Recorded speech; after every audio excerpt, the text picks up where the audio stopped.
Okay, let's see if this is completely working. I think I've got everything rolling here. Uh, Welcome to 25 November. Uh, this and that. Um, the reading part is, of course, is estimated at 21 minutes. I do have a video that I would like to show, but I'm not.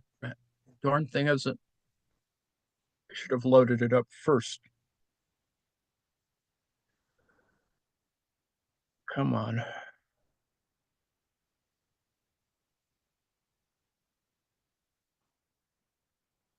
There it is. Today we're going to talk a little bit about Marx, of course. um,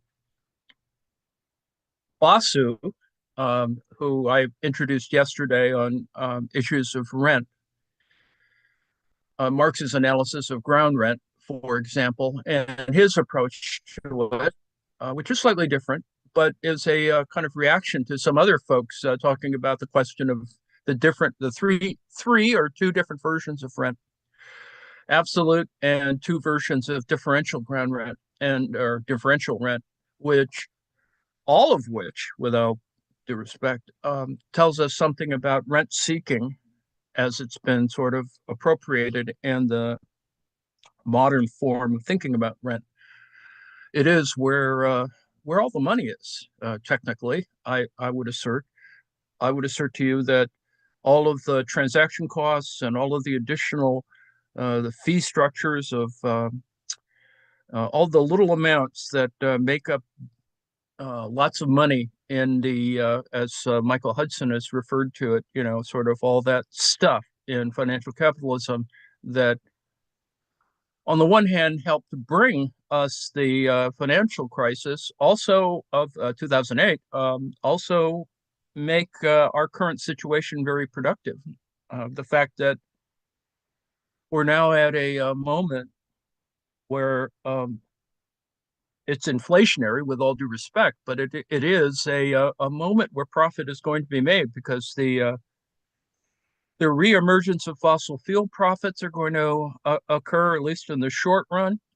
We're going to see and people have been making money all through this period, regardless, because I would assert to you that there is a much broader informal economy. You could say that all of the shadow tankers, all the Russian shadow tankers running around are actually a shadow economy, but whatever, you can argue that for or against. And you could say that imperialism is just as strong as it ever was. It just has different forms now. So that's working.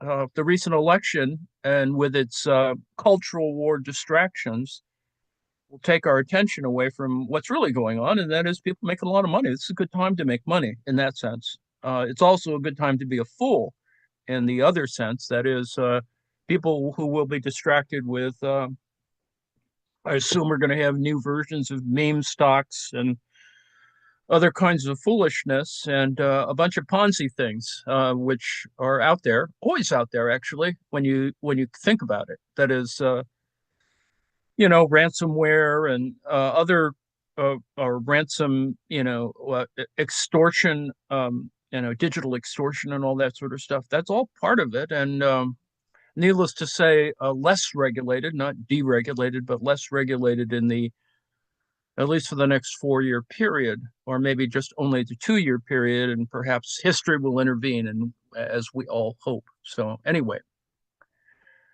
now with that sort of dismal forecast, I think it doesn't, on the one hand, that's it's all horrible and whatever, including the fact that today Jack Smith has withdrawn his DC suit, which, uh, considering the body of evidence is possible in that suit, um, well, the fact that it's withdrawn and the thing never went forward, perhaps, and there's no discovery and blah blah blah blah. Um, that suit will come up again, or at least it could come up again in the context of some other activity. So we'll see. That absolutism has not achieved its zenith in the current state of the American democracy. Anyway, So aside from that little side point, the thing I wanted to do today has several videos. Has a introductory ground rent video.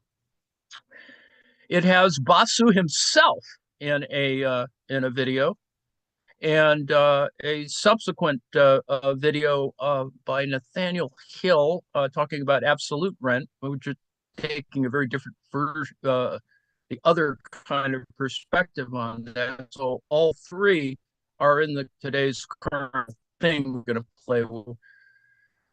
Uh, this is module 4 of his, I guess it's a junior level course on Marxian economics. I just assume that. I, not having gone to UMass, I assume that's how they label their courses.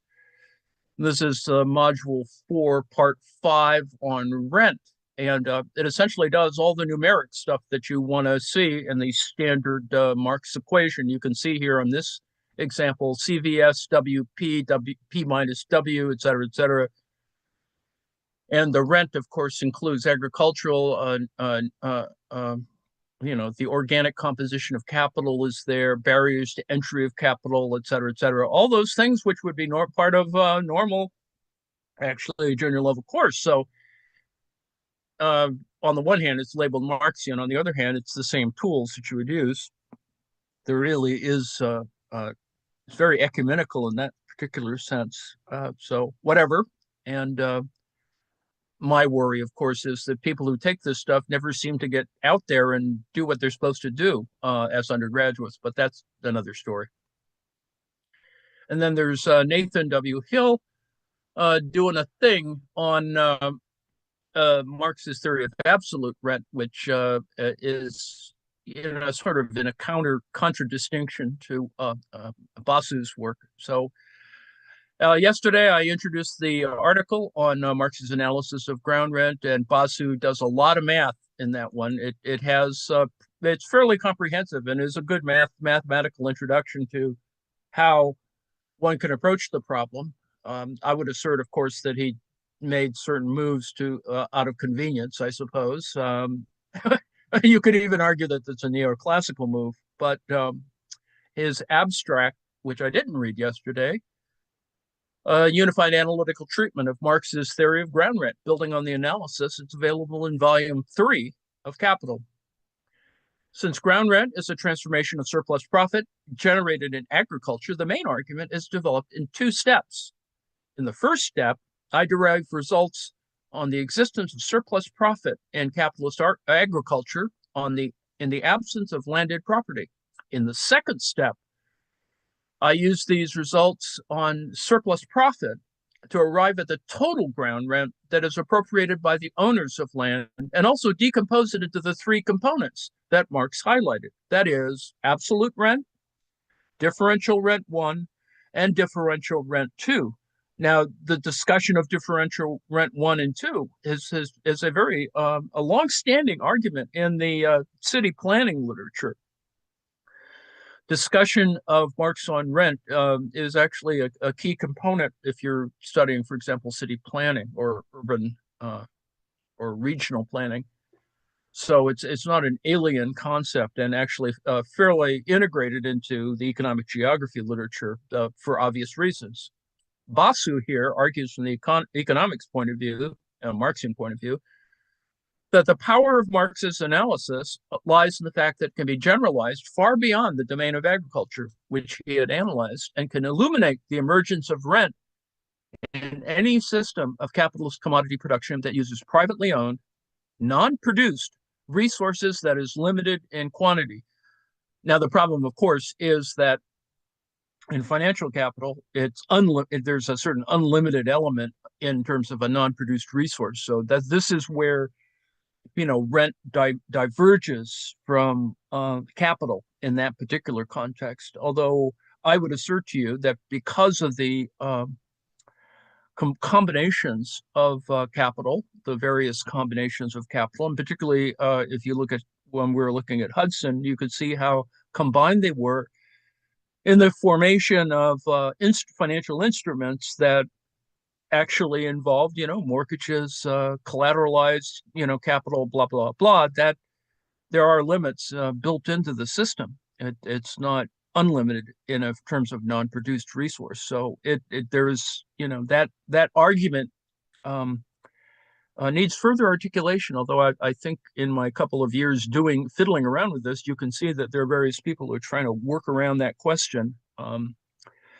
They do it in a variety of ways. You could go towards Habermas and a quasi Frankfurt School sort of way, or you could do it in, anyway, there's lots of ways of approaching the problem. Marx didn't quite get there. And, we acknowledge that, stuff got in the way, carbuncles, etc. So, anyway, hence, Marx's analysis of ground rent can be used to investigate many interesting issues in contemporary capitalism, indeed. And in fact, I would assert to you, and in particular, extending the modern money theory, or however you want to refer to it, as the analysis of certain financial capital problems that are articulated as merchant capital and ultimately reflect upon the original Marxian foundation of industrial capital, that all of these things kind of are still there. There's a rent involved in the acquisition of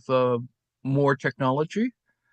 The organic composition of capital is very complicated in that particular sense, without even getting into the various elements that people would like to refer to as quote unquote human capital, which is, I would assert, Nobel Prizes aside for Gary Becker, is a kind of kludge, but whatever.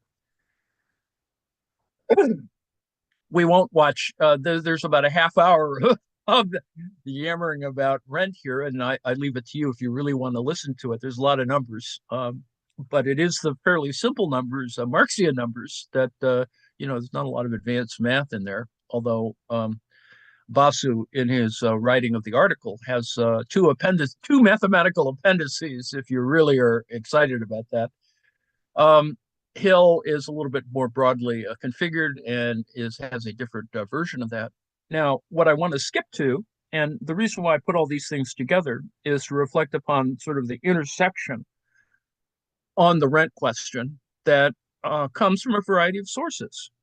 And rent is discussed elsewhere in greater depth by David Harvey in his text, Limits of Capital. The multiple versions, I think, were up to edition 2 or whatever, mainly because it needed to be revised. And capital itself has changed, as, adapted. And so the limits of capital probably, before Harvey passes on, perhaps might have some other thing that's worth having a conversation with David Harvey about. But anyway, he returned to the Grundrisse in his last sort of major published text.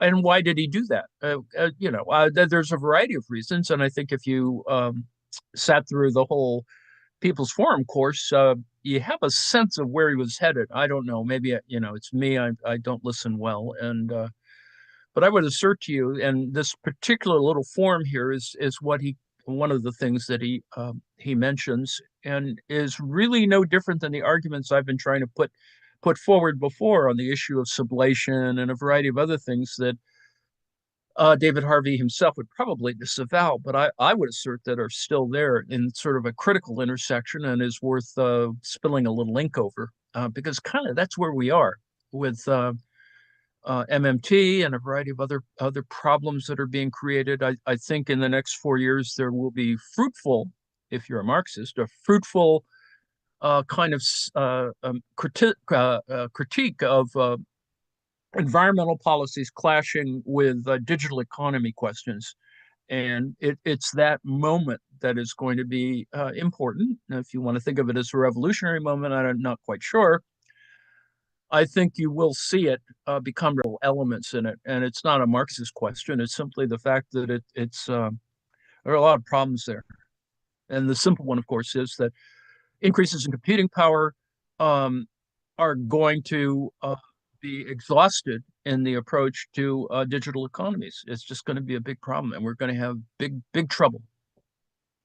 The Grundrisse is structured as an inquiry into the different circulation processes that produce and support capital as a totality. We have the circulation of commodities through exchange, the circulation of money as money, the circulation of the capacity to labor, the circulation of money as capital, the circulation of fixed capital, the circulation of interest-bearing capital, not studied but mentioned in the Grundrisse. So there are things that are, on Marx's mind in the 50s that are part of the Grundrisse, because it is, of course, that interesting, more humanist, perhaps, introduction to what ultimately becomes clarified, at least a little more, in Capital itself uh, over a decade later, or whatever, however you want to look at it. But the fact of the matter is, it's not that Marx is not thinking about these things. He has other things to worry about, but this idea of multiple circulation, multiple circuits are part of,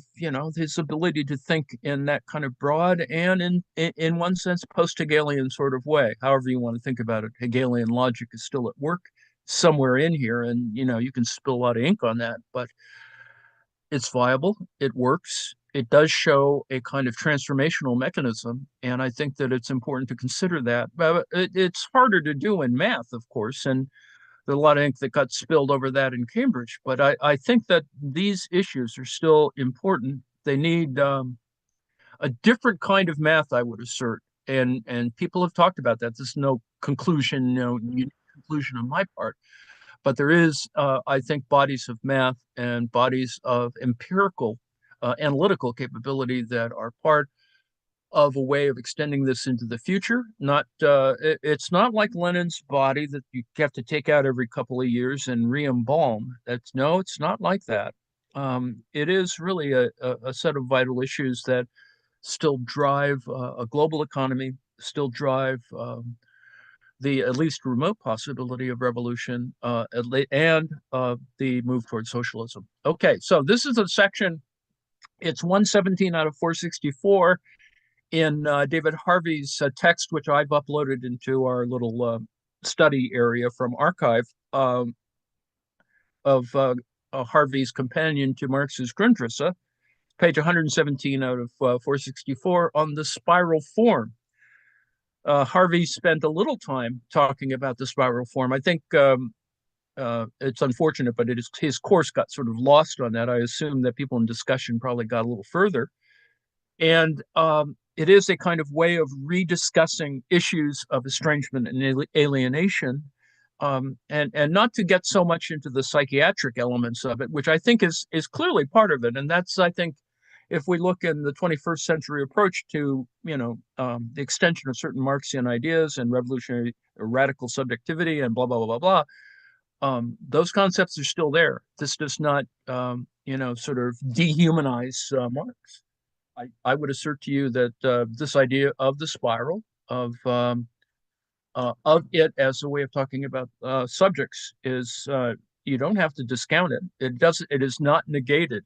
It is, in fact, if you want to take it even further, it could be kind of mathematical, and you could even build a philosophy around it. But that's a whole nother set of stories for some other discussion.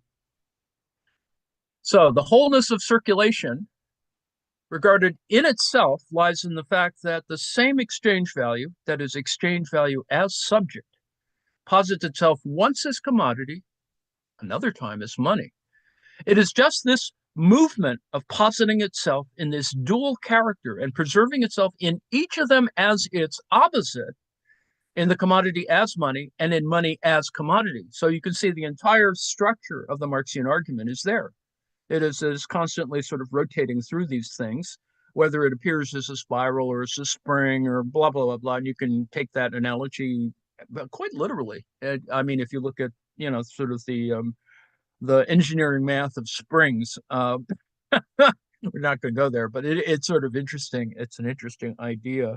That is, springs up a spring that is, wire configured in a circular way to, provide a certain physical force, is actually a sort of interesting analogy. The question, of course, is how spiral is it, and all those other matters.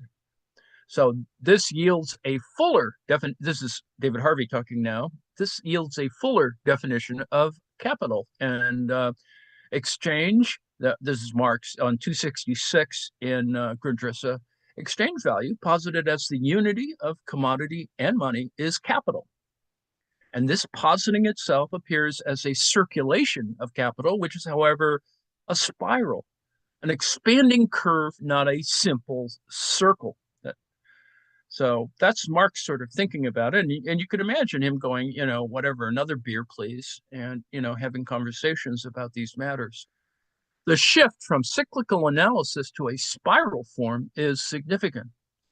Whereas up until now, we've been talking about a cyclical activity and portrayed it as such in figure 2, this figure 2 in the Grundrisse. So Marx now introduces us to the idea that, if there's a multiplication going on, we're no longer dealing with a cyclical process, but with a spiral form. Now, you could argue, let me break here for a second and say, you can argue that the Kondratiev curve, et cetera, is more spiral-like in that particular context because it is, of course, it has a differential amplitude and blah, blah, blah, blah.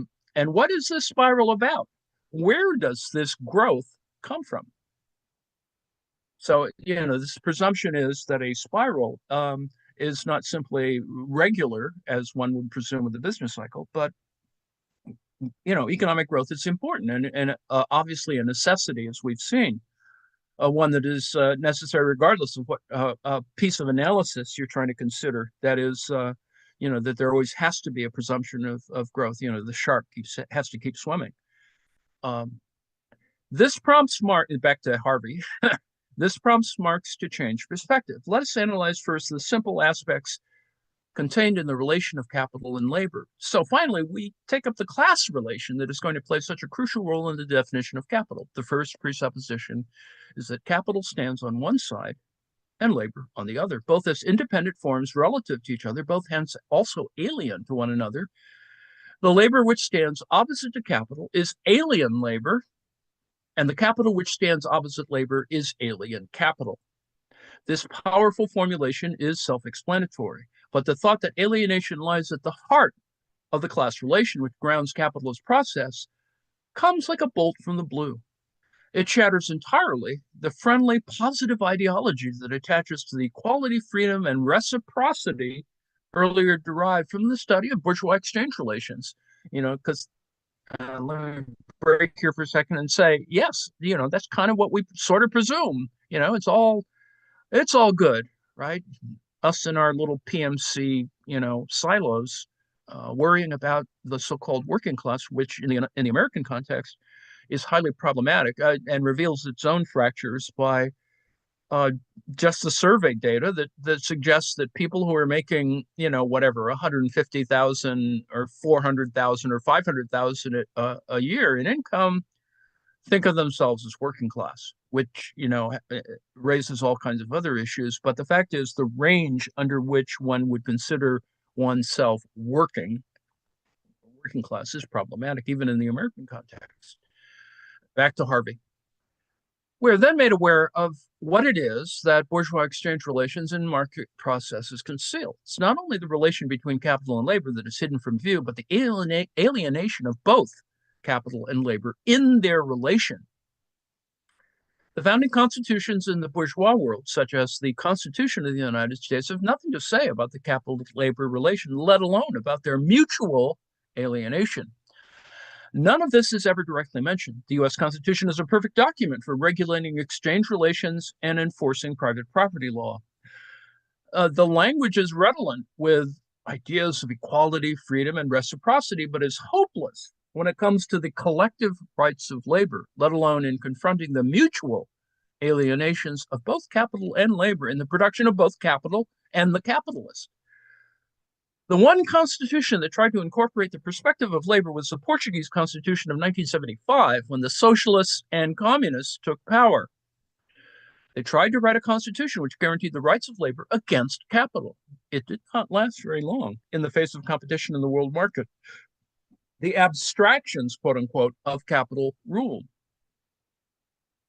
It is the mutual alienation that is so striking in this initial formulation.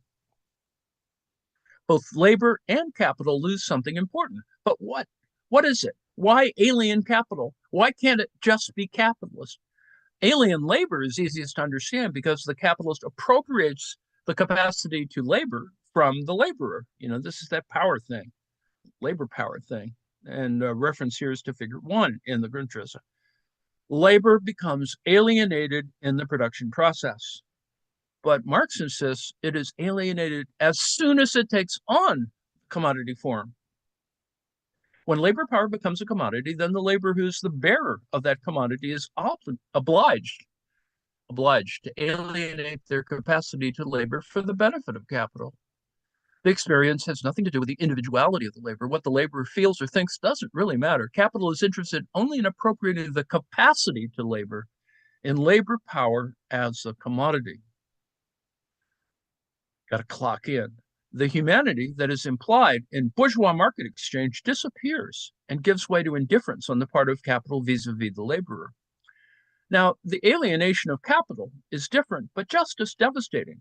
Capital enters into its process, not as a free individual of the sort described in market exchange, doing whatever they like.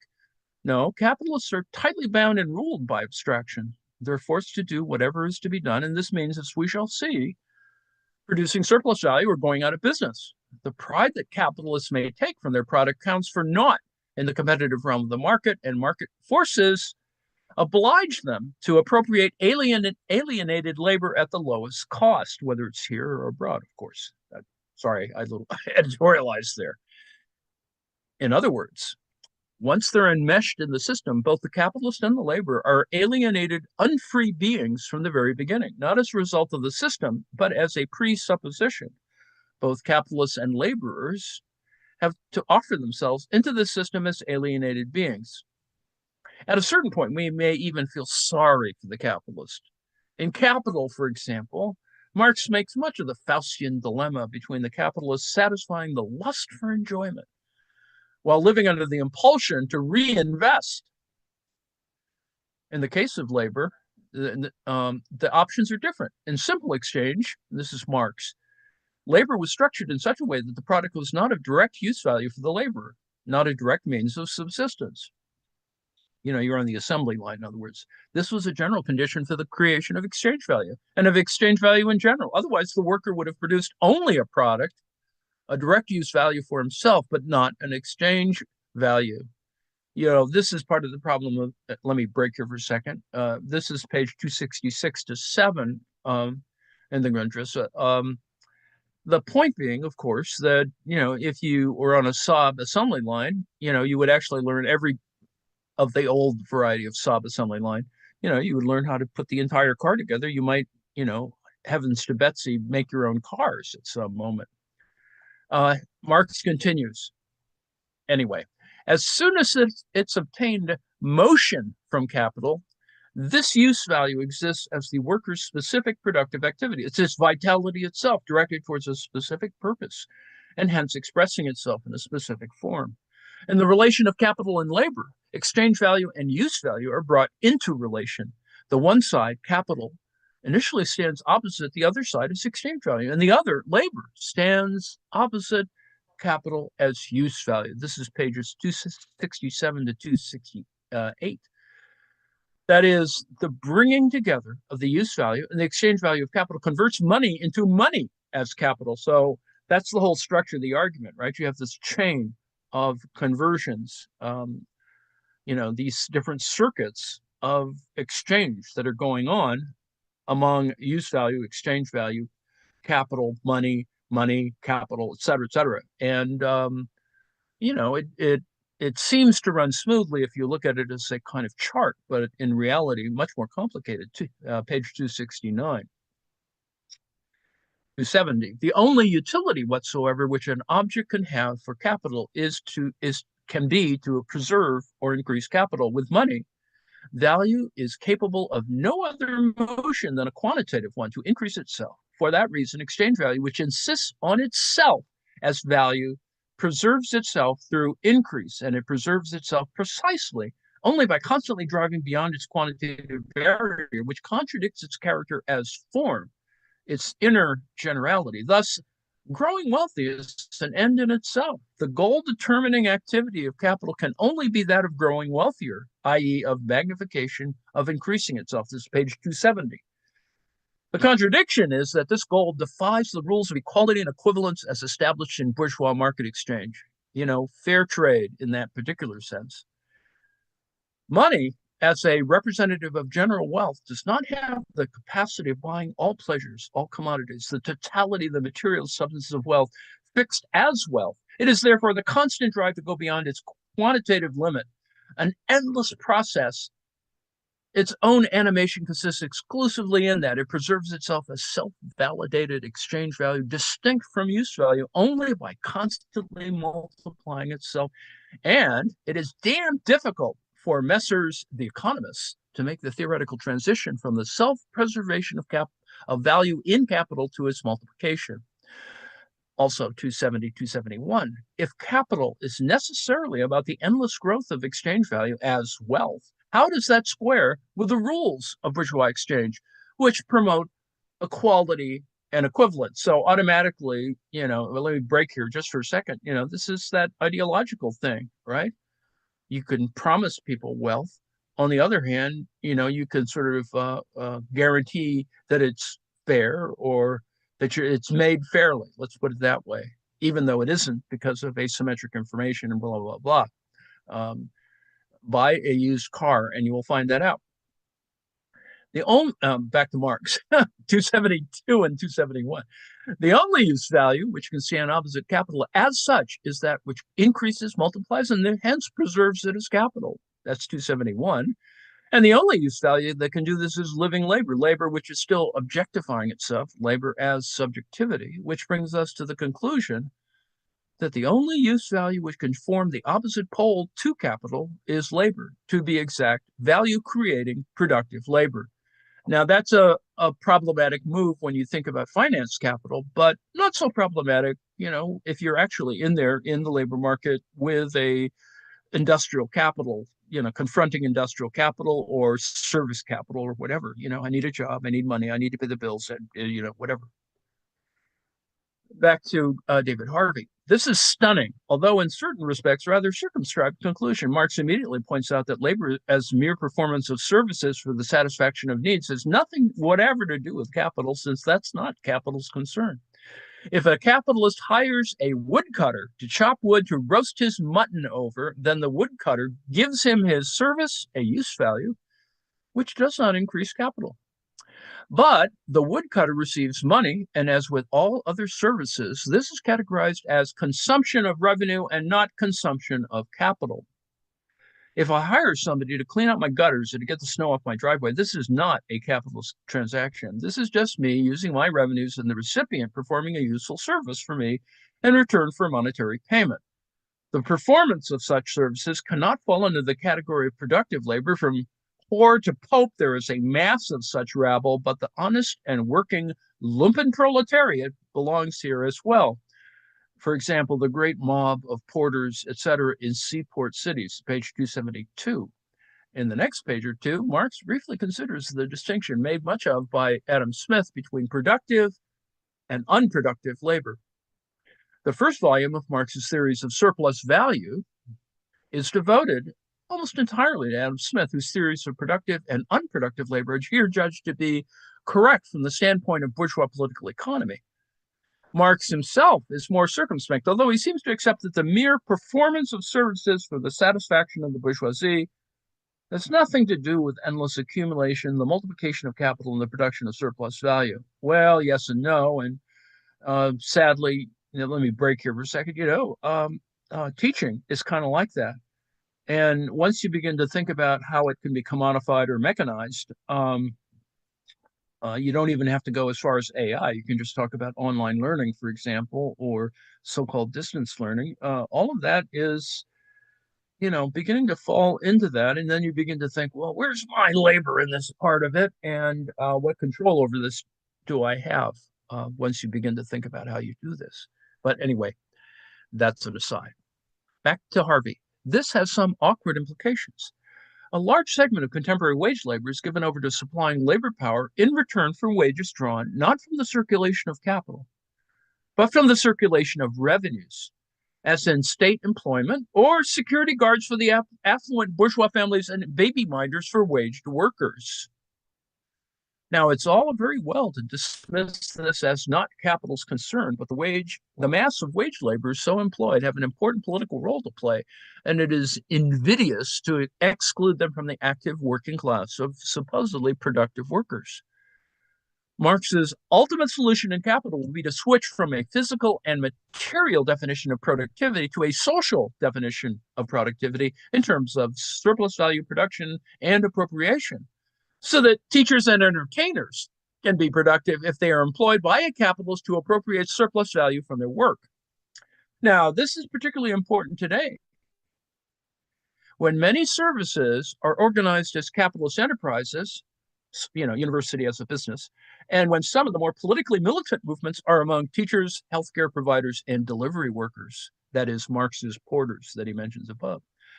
While the traditional definition of productive workers or productive laborers in auto, steel, etc., has become far less important numerically and politically, robots. In the Grundrisse, Marx simply announces that he will later return to consider this topic in more detail. That's page 273. Harvey continues. Marx continues his provocations by announcing that capital exchanges itself only in connection with not capital, that is, the negation of capital. Remember, negation of negation, without which it is not capital.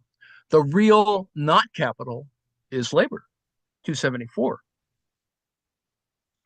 I know this sounds like biblical exegesis, but just follow along. It's okay.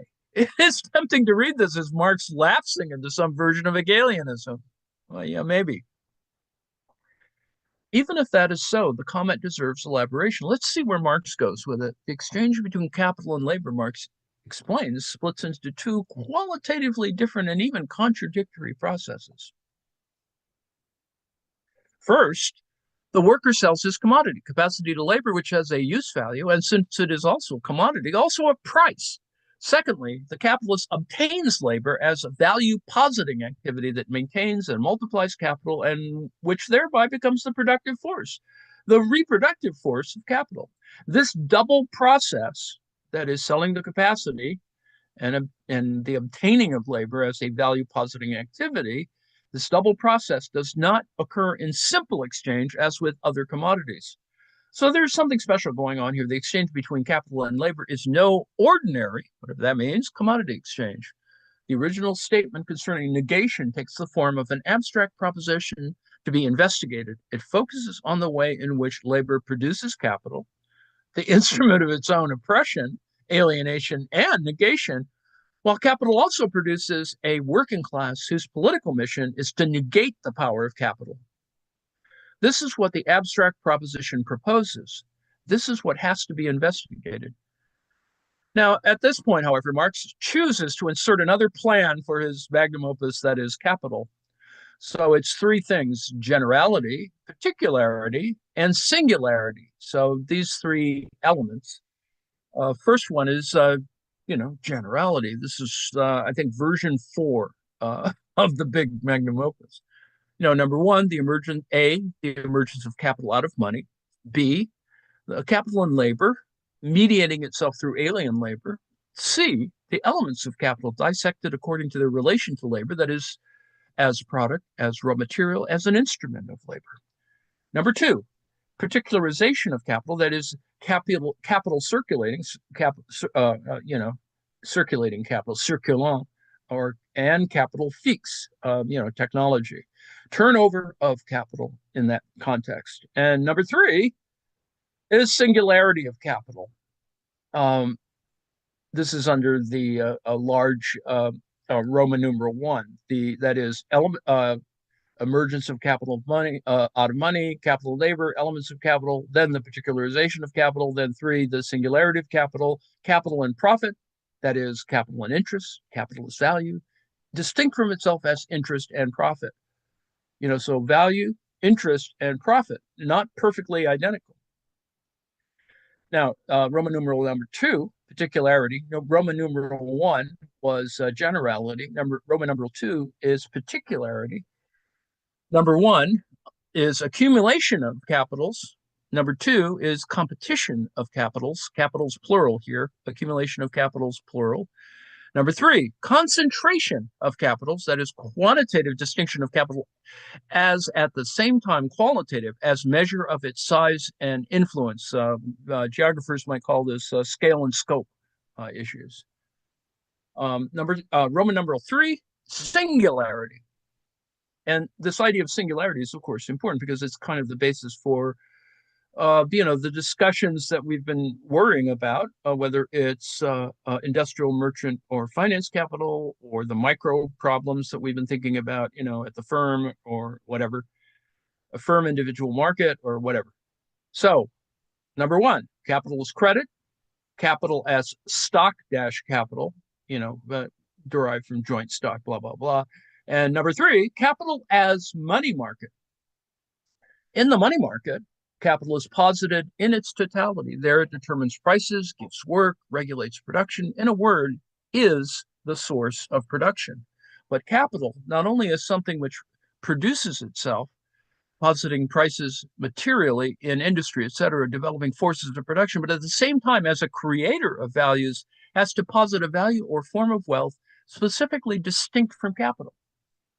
This is, and we finally get to the point, ground rent, just because it has that sort of particularity to it, the singular kind of thing. It's always there, kind of, has a value, but you can't, although you can, you see, ultimately that's what's going to happen is that it's going to circulate. It's going to become more mobile via finance capital. But anyway, this is ground rent. This is the only value created by capital, which is distinct from itself, from its own production.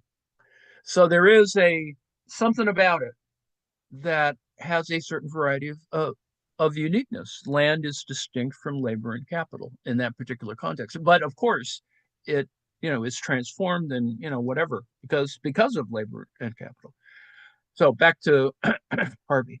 Note here Marx's return to the framework of universality, particularity, and singularity considered in this general introduction. Also, in this case, the outline morphs seamlessly back into the text. But here he makes some assertions that seem somewhat at odds with where he is at in the rest of the Grundrisse. Now, first is the idea that in the money market, capital is posited in its totality. There it determines prices, gives work, regulates production. In a word, is the source of production.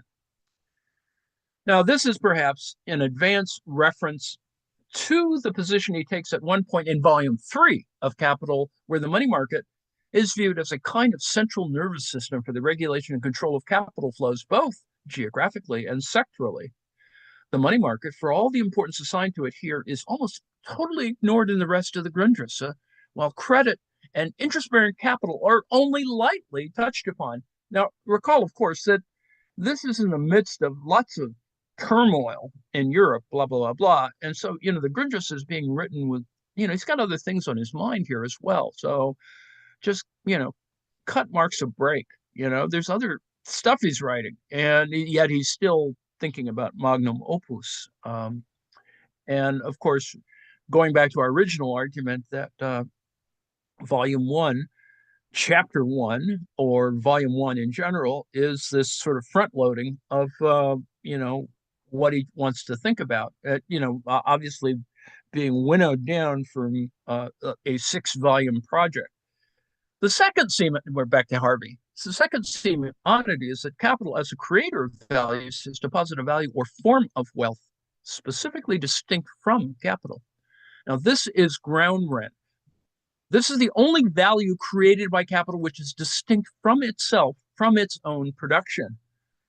By its nature, as well as historically, capital is the creator of modern landed property of ground rent. So this is what he's trying to fiddle through, is this, what Western Marxism spends a fair amount of time, thinking about, and in some ways, not thinking about it hard enough, and that is the transition from feudalism to capitalism, or pre-capitalist thinking. And of course, there's a lot of ink that was and is being spilled on this. It entails the dissolution of the old form of property in land. The new arises through the action of capital upon the old, and it is in this sense that capital can be regarded as the creator of modern agriculture.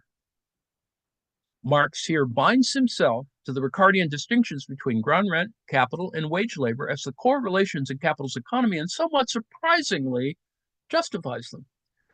He even goes on to conclude that the inner construction of modern society, or capital in the totality of its relations, is therefore posited in the economic relations of modern landed property, which appears as a process. This poses the question of, now, how does the transition from landed property to wage labor come about? Page 276. The justification is that capital has to create modern landed property and ground rent out of feudal land relations because land is a primary means of production, the fertility and location of which is a free gift of nature, period. Now, let me just break here for a second and remind us that, yeah, techno-feudalism, blah, blah, blah. Other things are happening, right? Just in one's little brain. This free gift of nature must be commodified and owned, lest laborers appropriate it free from themselves. Darn those squatters. The purpose of ground rent is to erect a barrier between the laborers and this free gift to ensure the supply of alienated labor to capitalist production. This explains why the creator of values, capital, has deposited value or a form of wealth specifically distinct from capital in the form of ground rent. The laborers are consequently as alienated from the land and nature as they are from their own capacity to labor. Ground rent rests on the commodification of the land, the formation of the proletariat, and the creation of modern agriculture. And here he's trying to bring the feudal argument back, the question of land, labor, capital. How is it that we can have them, and how are they integrated? Which of course is ground trod on, for several centuries now, but it's still worth troubling about because, in fact, that's kind of how stuff operates, right? How is it that we manage to throw people off our land or stop them from protesting in front of our business or whatever? All of those things are sort of there in the kind of property relations. Back to Harvey. He's quoting from Marx on 276. Historically, this transition is beyond dispute. Landed property is a product of capital, and agriculture driven by capital transforms itself into industrial agronomy. Only in this way is the application of science possible for the first time in the development of the full force of production. Darn modernism. This is a prescient account of the inevitable industrialization of agriculture that only became widespread after 1945 and global after 1970 or so. And, ignoring, of course, bonanza farms and blah, blah, blah. But Marx also emphasizes the importance of the transformation of labor relations. He wants to show how the cottagers, serfs, bondsmen, tenants for life, cottagers, etc., became day laborers, wage laborers, etc. That, for example, that wage labor in its totality is initially created by the action of capital on landed property. Darn those tenants. Then supplemented by the proprietor of the land who clears the land of its excess mouths, tears the children of the earth from the breast on which they were raised, and thus transforms labor on the soil itself into a mere social relation in which wage workers produce for profit instead of for revenue. And, that's a metabolic change, you could even argue.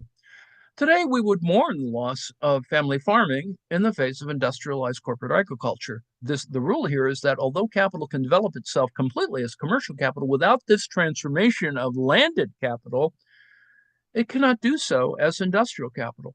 Even the development of manufacturers presuppose the dissolution of the old economic relations of landed property. On the other hand, only with the development of modern industry to a high degree does this dissolution at individual points acquire its totality and extent, scale, and scope. Once more, we encounter the idea of capital as an emerging totality and transformation. This is Harvey talking. In this case, England is the model country for observing the total restructuring of the mode of production, agriculture itself. This culminates in a general commentary on capital as an organic totality, which was cited earlier. It must be kept in mind that the new forces of production do not develop out of nothing, nor drop from the sky, nor from the womb of the self-positing idea, but from within and in antithesis to the existing development of production and the inherited traditional relations of property. Well, in the completed bourgeois system, every economic relation presupposes every other in its bourgeois economic form, and everything posited is thus also a presupposition. See Hegel. This is the case with every organic system. This organic system itself, as a totality, has its presuppositions. And its development to its totality consists precisely in subordinating all elements of society to itself or in creating out of it the organs which it still lacks. This is metabolic. This is historically how it becomes a totality. The process of becoming this totality forms a moment of its process, of its development, page 278. The totality is perpetually in the process of becoming, right? This is, sort of what you mean by sublation, amongst other things. It is therefore ongoing and as relevant today as it was in Marx's time. This is still Harvey. How and why, we might now ask, did the world's central banks and the international financial institutions, such as the International Monetary Fund and the Bank for International Settlements, the BIS, come to play the role they now have? So he's already skipped into the MMT argument, sort of, here. They just say so explicitly. Where does the progressive industrialization and corporatization of agriculture come from? Marx's method opens up the possibility of asking such questions and locating the answers in the framework of a much more sophisticated theory of an evolving totality of capital today. Now, that's an oxymoron. How could you have an evolving totality? But that's the whole Hegel thing anyway. The geographic field and terrain that capital flow operates across and upon, scale and scope, is also in perpetual flux as it inevitably expands. Marx continues, and this is Marx here. This is 278. If within one society the modern relations of production, i.e., capital, are developed to its totality, and this society then seizes hold of a new territory, as, for example, the colonies, then it finds, or rather its representative, the capitalist, finds that his capital ceases to be capital without wage labor. This is settler colonialism, right? And that one of the presuppositions of the latter is not only landed property in general, that is, landed property in connection to wage labor, but modern landed property, that is, landed property which, as capitalized rent, is expensive and which, as such, excludes the direct use of the soil by individuals. Hence, Wakefield's theory of colonies, followed in practice by the English government in Australia. Landed property is here artificially made more expensive in order to transform the workers into wage workers to make capital act as capital, and thus to make the new colony productive. So here we go. This is page 278. This makes us, oh, okay. That explains how land gets reorganized or colonized under colonialism, how it co-ops, sort of local social relations, the local, sort of indigenous class structure to, capitalist purposes, whatever. Productive of surplus value, this is back to Harvey. Productive of surplus value goes without saying. All of this has to precede the development of industrial capital. See, we're not even at industrial capital. What we're talking about is what happens when you first get there. There's all this sort of disorganized stuff going on, maybe more industrialization in the port city, but then you got to go out in the country and you got to sort of think about what is all this stuff doing. And of course, it has an obvious relation to the port city, center, periphery, blah, blah, blah. And, you can see that this is systematic. Not necessarily systemic, but systematic. The final chapter of volume 1 of, back to Harvey, the final chapter of volume 1 of Capital deals with Wakefield's theory of colonization and its implications for labor control. This passage also inspired much of my own thinking, this is Harvey talking, my own thinking about the role of what I call a spatial fix to the problem of overaccumulation of capital. And this is, scale scope, port cities. This is geographic in that context. Surplus capital accumulating in Britain needed new outlets, so it flowed abroad. In Marx's time, the United States, Australia, Argentina, etc., only to find it could not function as capital without a captive labor force. The UK government therefore sought to impose a land policy on Australia, as Wakefield suggested, one that mobilized landed capital to prevent free movement onto the land by the migrant population, who were then forced to market their labor capacity in order to live. In this brief paragraph, Marx acknowledges the role that geographical expansion through colonization or imperialist interventions might play in the evolution of capital as a totality. A contemporary example would be the Belt and Road Project launched by China, PRC, to absorb its rapidly expanding productive capacity. The totality, therefore, has a material, geographical presence and extension, and judging by this last passage, may spawn multiple smaller totalities as settler colonies that may ultimately grow, as did the United States. The United States is a smaller totality that, as a settler colony, that ultimately grew, manifest destiny, blah, blah, blah, blah. To challenge the hegemony of the originating constellation of surplus accumulation, armed struggle, American Revolution, Tories. In Marx's time, that totality was generally confined to Britain, Western Europe, and the United States, with tendrils of settler colonies and merchant capitalist operations in non-capitalist economies that were captured by often abusive practices of the merchant capitalists and their imperial backers, see the Caribbean and Latin America.